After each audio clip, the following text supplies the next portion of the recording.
Ito guys, hapon na naman tayo guys. Magsa-sunset na po dito sa may Asilomar State Beach here in Monterey, California guys. So ilakad ko muna sandali yung mga aso guys. Tapos paggabi na guys. Tapos ito ang situation ngayon. Tingnan mga bahay-bahay din guys. So, along the coastal area. Mga expensive itong mga bahay na to guys. Dahil nasa ocean side po sila. So guys, medyo dumami na yung mga taong naglalakad po dito guys.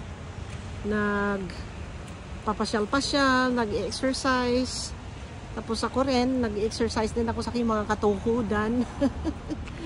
Ito guys, hapon na. Tapos aalis na rin ako dito.